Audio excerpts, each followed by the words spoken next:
Diawali dengan diperlihatkannya pasangan yang akan mengakhiri hidup mereka bersama. Lalu saat mereka sudah mengikat tali merah ke masing-masing pergelangan tangannya, seketika mobil truk muncul dan menabrak mereka. Skin pun beralih ke gereja di mana si pria bangun dan disambut oleh Anet, sang pembimbing orang-orang yang terpanggil. Lalu karena pria itu tahu bahwa ia gagal bundir, ia pun meminum pil racun dan membuat Anet panik lalu menyembuhkannya. Lalu Anet pun menjelaskan bahwa seseorang yang sedang terpuruk yang ditabrak oleh truk ialah orang-orang yang terpilih untuk menjadi pahlawan di dunia ini. Namun pria itu malah marah dan saat Anet melihat statistik miliknya, ia kaget karena pria itu tidak memiliki kelebihan apapun. Lalu saat pria itu akan keluar, Anet pun meminta maaf dan juga minta agar ia tinggal di sini bersamanya, namun pria itu tetap keluar. Dan saat akan keluar, Anet pun meminta agar ia mempelajari profesi terlebih dahulu, namun ia menjawab bahwa ia adalah seorang penulis. Saat di luar, ia melihat seseorang yang sedang dijerat monster pohon dan saat ia akan menolongnya, ia tidak bisa menggapainya. Lalu pria itu juga dijerat oleh monster pohon dan daya hidup mereka pun diserap oleh pohon itu. Saat pria itu menikmati proses kematiannya, ranting pohon yang menjerat pun menghitam dan hancur lalu menjatuhkan mereka berdua.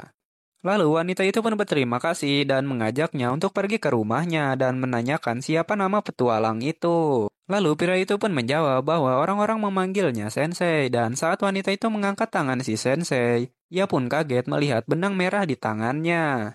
Lalu Sensei pun berdiri dan mengatakan bahwa ia memiliki tujuan yaitu mencari Sachan dan mengajaknya bundir bersama lagi. Sensei pun kembali ke gereja untuk menanyakan tentang Sachan, namun Anet pun tidak tahu tentang Sachan. Dan saat Sensei dan wanita sebelumnya akan memulai perjalanan, Anet tiba-tiba datang untuk ikut bersama mereka. Lalu Sensei pun menemukan peti mati dan meminta agar Anet dan Tama membawa mereka ke kota selanjutnya. Lalu saat wanita sebelumnya ingin mengatakan namanya, Sensei pun langsung menutup petinya. Singkat cerita, mereka pun sampai di kota dan pergi menuju istana untuk menemui raja. Lalu mereka pun bertemu dengan Raja Rotomas dan juga putrinya Charlotte. Lalu raja juga menawarkan untuk menginap terlebih dahulu di sana.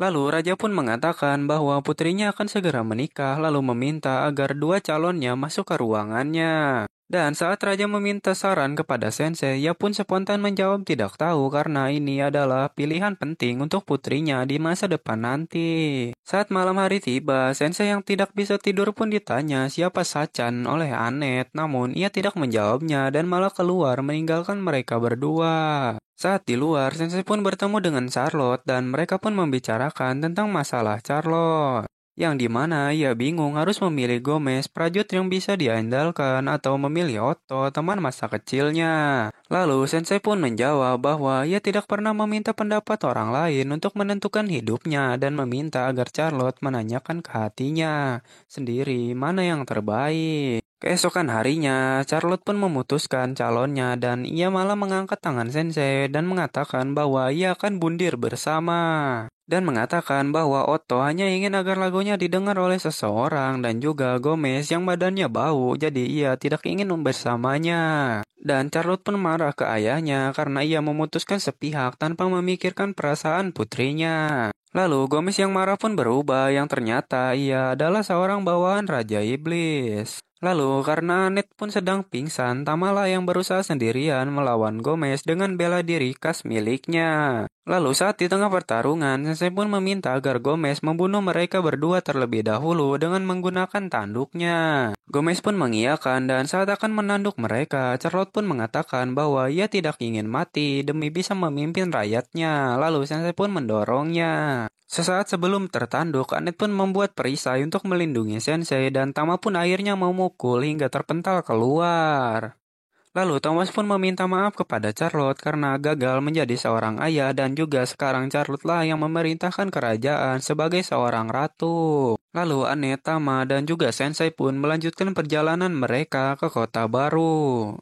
Lalu saat sedang istirahat, Tama menanyakan apakah masih jauh ke kampung halamannya. Dan Annette pun mengatakan bahwa mereka akan sampai dalam beberapa hari dan meminta agar mereka mampir dulu ke gereja. Karena orang-orang yang terpanggil akan muncul di salah satu gereja untuk mengalahkan Raja Iblis, namun tujuan Sensei adalah mencari Sachan. Lalu Annette pun mengatakan bahwa ia tidak pergi begitu saja dari gereja karena ia telah meminta peliharaannya untuk mengantarkan surat pengunduran diri. Lalu peliharanya pun datang ke Anet dan ia malah memuntahkan suratnya yang membuat Anet marah dan peliharanya pun pindah ke Sensei, yang akhirnya Sensei menamainya Melos. Saat Sensei menutup peti matinya, Melos pun terlihat panik dan kabur lalu datang seekor naga yang menghampiri mereka. Dan muncul gadis di belakangnya dan memerintahkan naga itu. Lalu saat Sensei keluar lagi, Anet pun mengatakan bahwa ia adalah orang terpanggil, namun gadis itu marah dan berniat membunuhnya. Gadis itu pun menyerang mereka dan perisai yang dibuat Anet pun pecah yang membuat mereka terjatuh.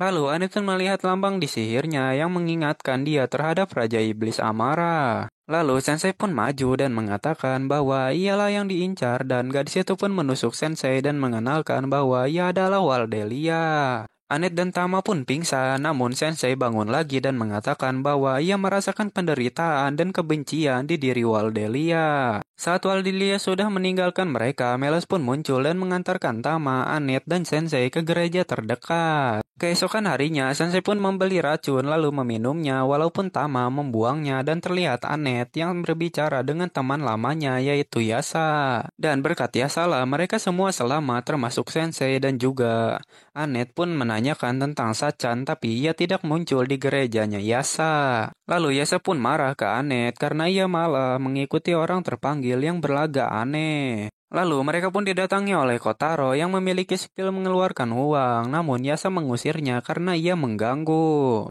Lalu Yasa pun menanyakan apa skill milik Sensei dan Anet pun menjawab bahwa Sensei tidak memiliki kemampuan apapun, namun ia sudah membantu untuk mengalahkan Raja Iblis. Dan Yasa pun kaget karena Raja Iblis baru saja dikalahkan 7 hari yang lalu. Lalu di istana Raja Iblis ada orang-orang terpanggil yang mengalahkan mereka dan di kejauhan ada Waldelia yang menyebut ayah ke Raja Iblis. Tama pun terlihat senang karena sudah tidak ada lagi Raja Iblis, namun ia juga menanyakan kenapa Sensei terpanggil yang padahal Raja Iblis sudah tidak ada dan apa tujuan Sensei terpanggil ke dunianya. Lalu mereka pun pergi jalan-jalan di kota dan Anet pun membelikan baju Jira untuk Sensei dan mengatakan bahwa bajunya bisa memantulkan segala jenis sihir. Lalu di alun-alun datang satu orang terpanggil baru lagi yang membawa banyak pasukan serigala di belakangnya. Dan dia pun meminta agar kota ini berada di bawah kepemimpinannya lalu mendatangi Anet yang menolak dan memakai skillnya. Anet pun dihipnotis oleh Suzuki bersamaan dengan Tama lalu mereka pun akhirnya menyerang para warga yang tidak bersalah.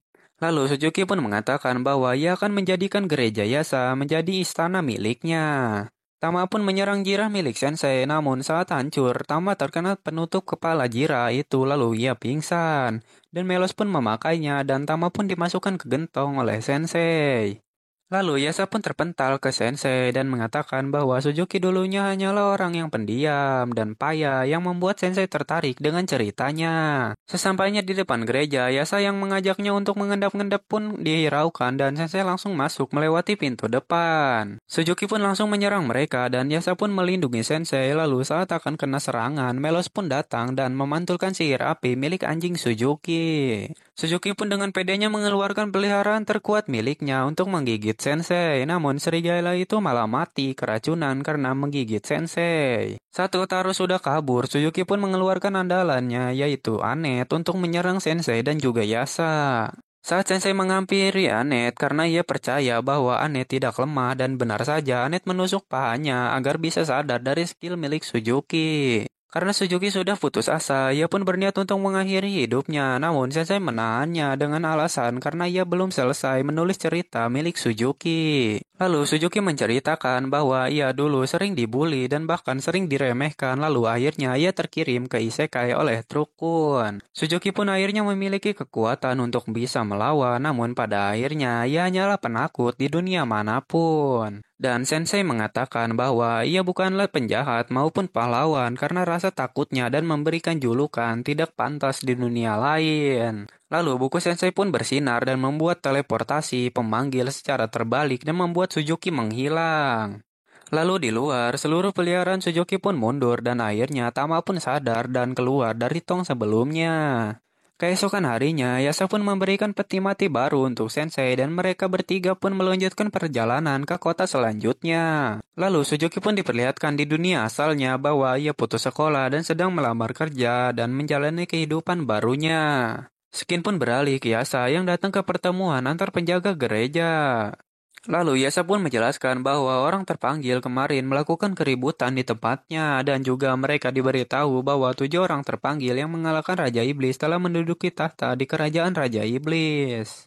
Lalu Paus pun diberi surat oleh mereka untuk deklarasi perang dengan seluruh gereja di sana. Lalu Yasa pun buka suara tentang Sensei di mana ia mengatakan bahwa Sensei dengan skillnya bisa mengembalikan orang terpanggil ke dunia asal mereka. Lalu Paus pun datang dan mendengar tentang Sensei dan mengatakan bahwa ia adalah malaikat yang terpanggil yang akan menyelesaikan masalah di dunia itu. Lalu di kerajaan Raja Iblis terlihat Sachan yang sedang merindukan Sensei dan juga Sachan adalah salah satu dari 7 pahlawan yang mengalahkan Raja Iblis. Anet dan Tama yang kelelahan pun memutuskan untuk menginap dulu di desa ini untuk sementara. Lalu mereka pun didatangi oleh bocah berambut merah yang menawarkan jasa pengenalan kepada para pahlawan. Anet tanpa ragu pun langsung memberikannya uang dengan alasan agar Sensei bisa lebih aman di perjalanan. Anak itu pun mengambilnya lalu pergi dan mengenalkan bahwa namanya adalah Nir. Malam pun tiba di mana Anet dan yang lain sedang menunggu Nir, lalu penjaga penginapan mengatakan bahwa mereka telah ditipu olehnya. Nir yang tinggal di kolong jembatan pun disekap oleh seseorang yang tidak dikenal dan dibawa pergi oleh mereka. Di gubuk kosong, Nir pun kaget karena yang menculiknya adalah orang terpanggil dan saat Nir akan diakhiri oleh mereka. Sensei pun datang menggeser busur yang akan menembak Nir dan saat Sensei dianalisis, mereka pun tahu bahwa Sensei adalah orang terpanggil juga namun dengan statistik yang sangat lemah. Lalu saat seseorang mengatakan ingin membunuh Sensei, tiba-tiba Sensei pun menghampirinya dan terlihat bahwa HP milik Sensei naik secara signifikan. Penculik yang ketakutan pun akhirnya lari dan meninggalkan Sensei dan juga Nir di gubuk berdua.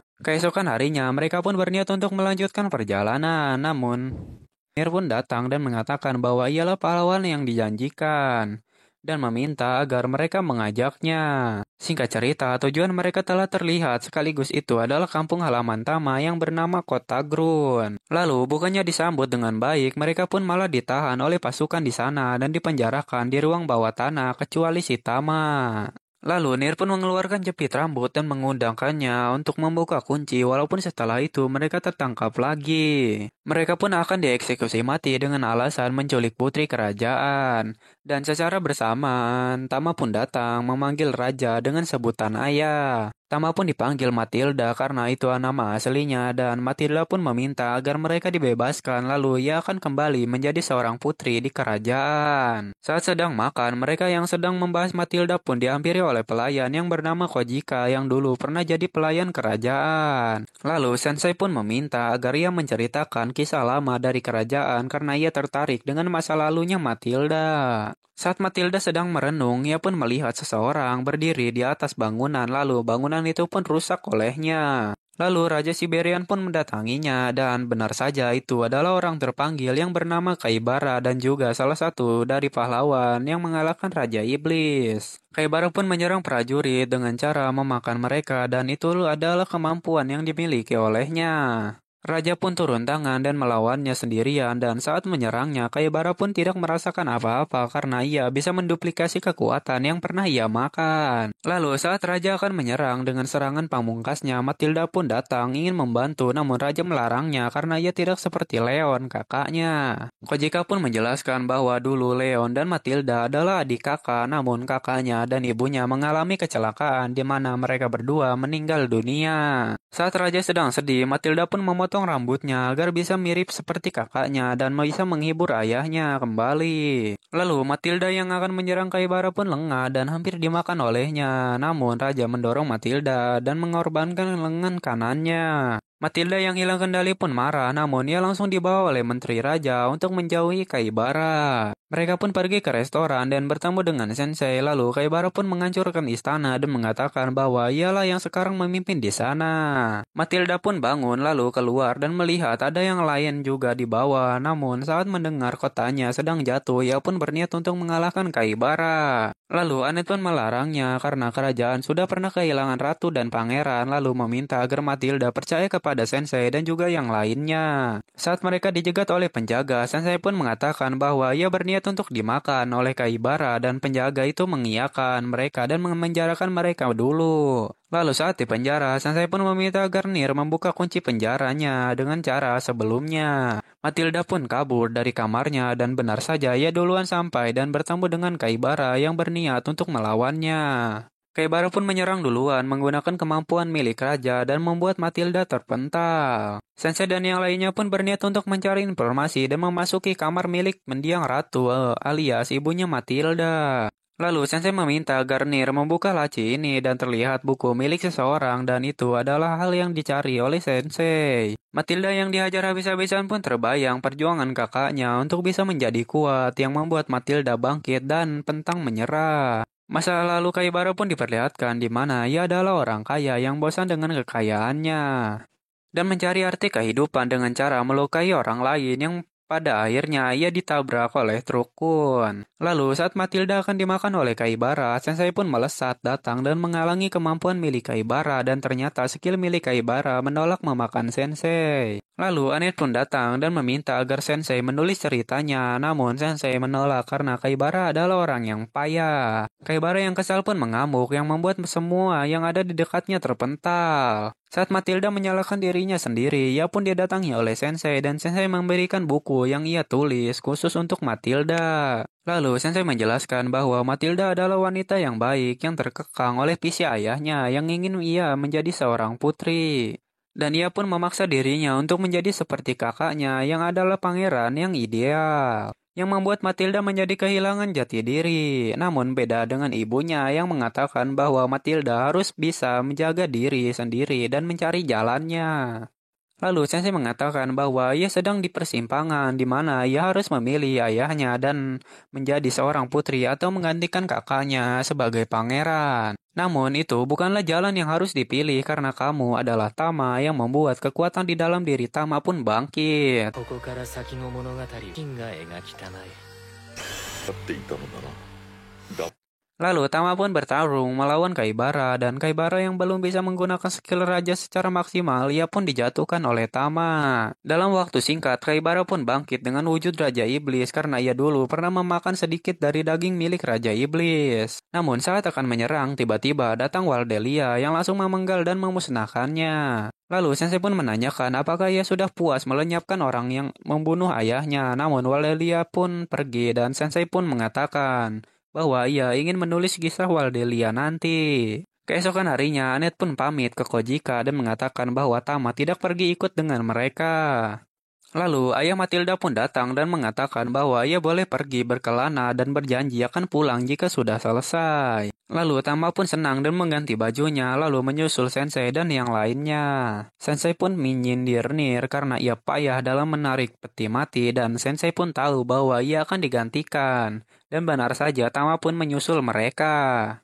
Singkat cerita, mereka pun melihat pohon dunia yang begitu besar dan sekaligus itu adalah tempat tujuan mereka selanjutnya. Sesampainya di sana, mereka pun kaget karena sudah terbangun kasino di desa dan bersamaan dengan obat milik Sensei yang habis yang membuat Sensei depresi. Lalu, mereka pun bertemu dengan kepala desa yang mengatakan bahwa pohon dunia sudah mulai layu dan meminta agar Sensei membantu mereka. Lalu, Sensei yang sedang sedih pun tidak menjawabnya dan datanglah pahlawan yang bernama Yamada berniat untuk membantu mereka.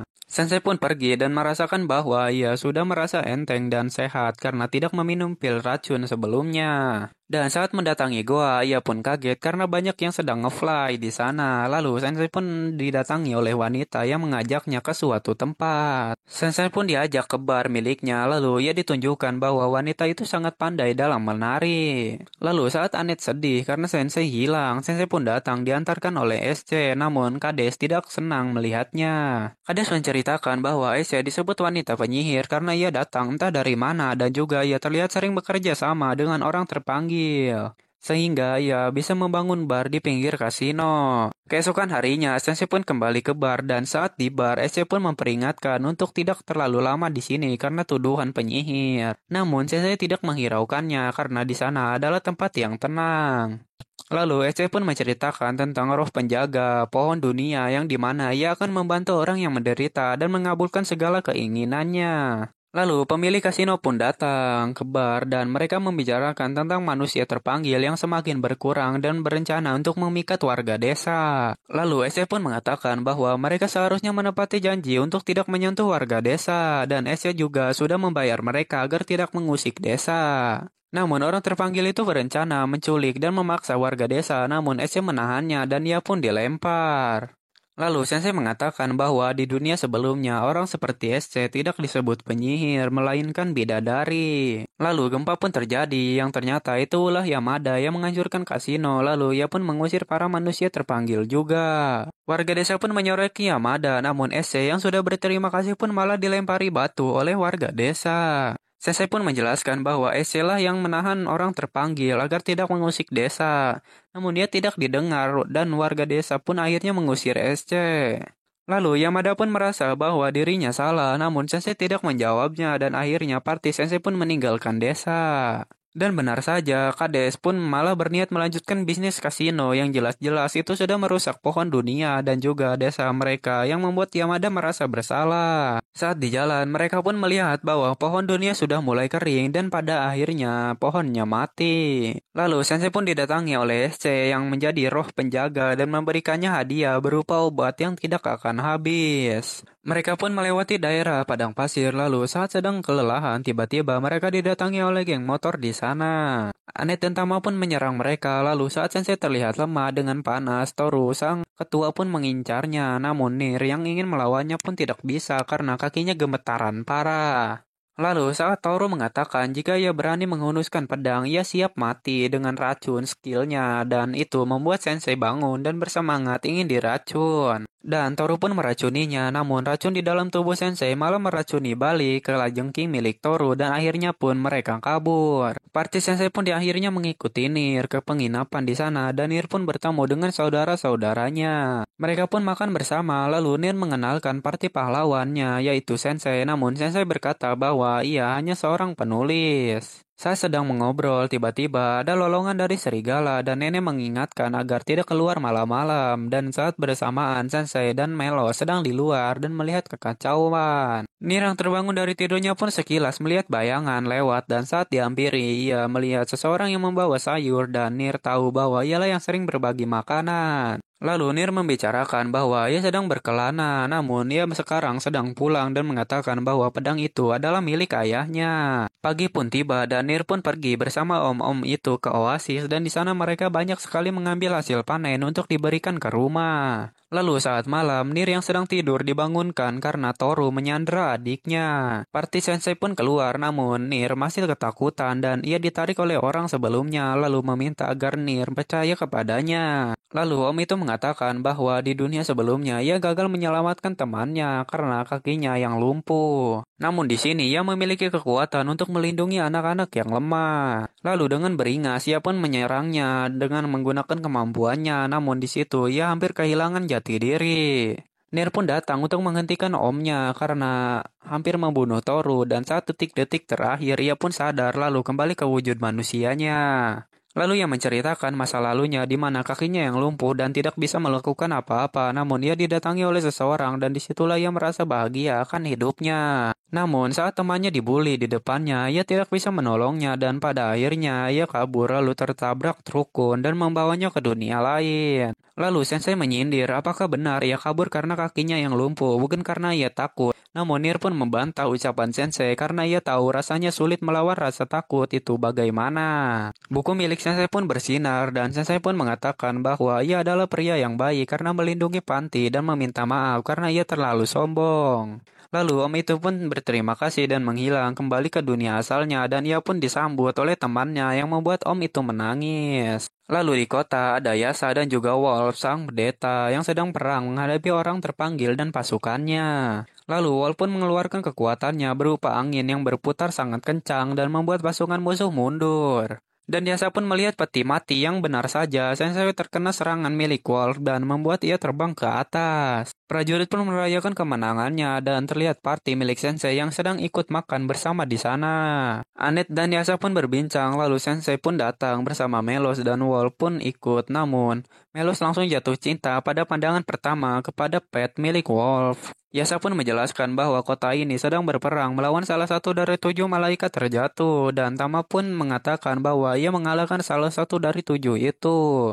Namun Wolf meremehkannya dan malah merendahkan Sensei karena ia tidak butuh kemampuan milik Sensei. Keesokan harinya, perang pun terjadi lagi, dan saat Wolf sudah merasa aman, tiba-tiba datang seekor naga menyerang mereka. Saat Wolf akan menyerangnya, ia pun tertahan melihat seseorang di punggung naga itu, lalu ia pun turun dan menanyakan kabar kepada masternya, dan gadis itu pun akhirnya membawa Wolf. Mereka pun pergi menuju kuil tempat Yuriko sang malaikat terjatuh muncul yang juga ia adalah murid dari Master Wolf. Lalu saat sedang rapat party, Sensei pun menawarkan diri untuk membantu Kasti. Lalu tiba-tiba Sensei datang membawa seorang wanita tua. Keesokan harinya mereka pun siap pergi menggunakan peralatan baru juga namun barang yang Sensei pesan belum selesai. Neil pun bertanya apakah mereka akan melewati gurun pasir ini lagi. Lalu Toru pun muncul menawarkan tumpangan. Namun saat Sensei akan naik, Toru pun menendangnya karena ia masih dendam ke Sensei yang sudah membunuh kalajengkingnya.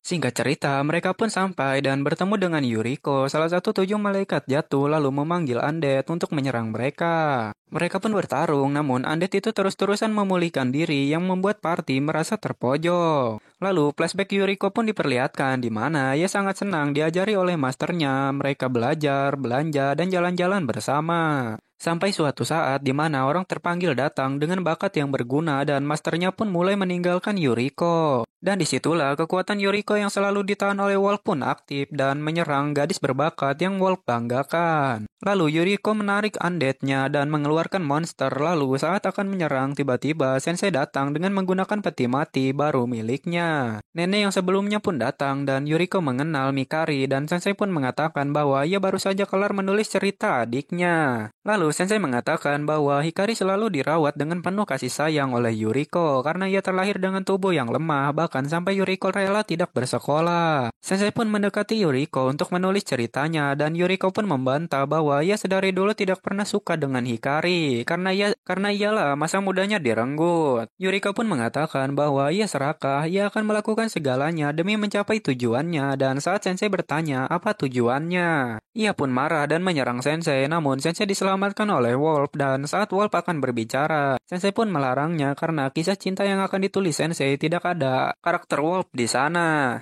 Lalu Sensei pun diserang namun ia tetap berdiri dan akhirnya ia sampai lalu bertanya apa yang Yuriko inginkan. Flashback Yuriko pun ditunjukkan di mana ia sangat ingin pergi ke sekolah namun ia disuruh menjaga adiknya namun ia akhirnya pergi ke sekolah untuk melempas rasa rindunya. Namun saat pulang, ia pun dimarahi oleh ayahnya karena meninggalkan Hikari sendirian yang membuat ia iri dan pergi meninggalkan rumah. Lalu Yuriko berkata bahwa ia hanya ingin dilihat, yang pada akhirnya ia tertabrak oleh trukun dan pindah ke dunia sekarang. Sensei pun paham bahwa keinginannya adalah ingin dilihat dan mengatakan bahwa ia bukanlah gadis yang serakah, melainkan gadis yang baik dan sedikit kikuk. Lalu Hikari pun memeluk Yuriko dan Sensei pun mengatakan bahwa penyebab Hikari ada di dunia ini adalah karena Hikari merasa kesepian berhari-hari tanpa ada Yuriko di sebelahnya. Hikari pun meminta agar Yuriko bisa hidup bebas ke Wolf karena Hikari merasa bersalah telah merenggut kebahagiaan milik Yuriko.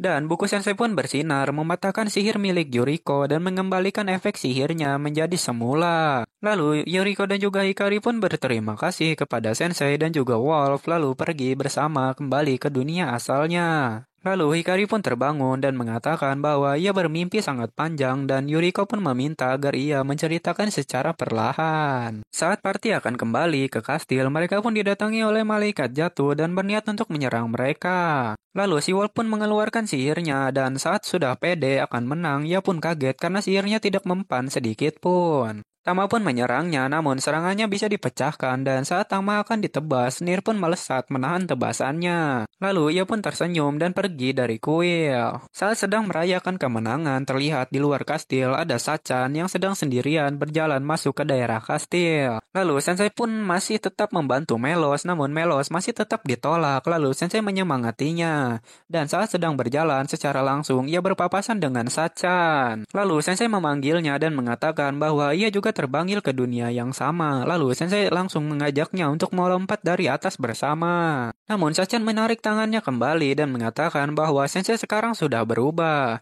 Mata dia sudah memiliki cahaya dan sudah bahagia. Lalu saat Sensei ingin mengatakan bahwa ia belum berubah, Tama pun memanggil Sensei, lalu Sacha pun perlahan pergi meninggalkan Sensei, yang membuat Sensei merasa tertolak. Keesokan harinya, Sensei pun terlihat gelisah karena Sachan salah paham terhadapnya, dan memakan banyak sekali pil penenang sampai-sampai mulutnya penuh. Lalu Nir meminta ke pengrajin untuk mengecek pedang milik ayahnya, dan dia mengatakan bahwa pedang ini sangatlah hebat. Sensei pun menaiki peti matinya dan berniat mati dengannya, lalu meninggalkan yang lain. Party pun mengejar Sensei, namun saat sampai di desa selanjutnya, mereka pun kehilangan Sensei karena petinya sangatlah cepat. Lalu ada warga desa yang menyambut mereka dan mengatakan bahwa ini adalah tempat para pahlawan. Namun saat mereka melihat patung pahlawan yang berlari dikejar monster, warga desa itu pun mengatakan bahwa patung itu terbalik karena disenggol oleh kendaraan yang dibawa oleh manusia yang berwajah suram. Lalu saat mereka akan mengejarnya, warga desa itu pun mengatakan percuma karena Sensei masuk ke Goa Orange, tempat tinggal para peri dan menjadi tempat terlarang. Warga desa itu pun mengatakan bahwa mustahil masuk ke sana karena ada tes yang sangat sulit. Lalu Sensei pun mendengar bahwa ada tes yang menanti di depannya, namun Sensei marah dan masuk ke dalam petinya. Lalu satu persatu, pengetesan yang menghalangi jalan pun ditabrak oleh peti mati Sensei sampai mereka terpental. Mesin peti matinya pun mati, berhenti, dan terlihat portal menuju ke tempat terlarang menyedot Sensei. Sensei pun terbangun di dada Ratu Peri Oberis dan ia juga disambut oleh dua pelayan Ratu. Lalu, Ratu ingin memberikan apapun yang Sensei mau untuk menjadi seorang pahlawan. Namun Sensei meminta agar ia mati sekarang dan Sensei kecewa karena ia kira dia sudah mati, namun malah disuruh untuk menyelamatkan dunia lagi. Lalu Ratu pun melihat berkah milik SC yang dimana SC sangat pilih-pilih orang untuk diberikan sesuatu. Lalu Ratu bertanya apa yang SC berikan kepada Sensei. Lalu Sensei menjawab bahwa ia memberikan pil unlimited kepadanya. Lalu pada akhirnya Ratu meminta agar Sensei hidup lebih lama dan tak perlu menyelamatkan dunia. Dan di akhir perjalanan, ia akan dipertemukan kembali dengan belahan jiwanya. Lalu Ratu memberikan peluit memanggil peri kepada Sensei dan ia pun dikembalikan oleh Ratu ke dunia sebelumnya. Di luar, Anet yang sedang membela Sensei dan mengkhawatirkannya. Tiba-tiba, Sensei pun datang menimpa Anet dengan peti matinya. Sensei yang tidak sengaja menimpa patung pun akhirnya meniup peluit peri dan terpanggillah Solulu yang diminta untuk memperbaiki patungnya.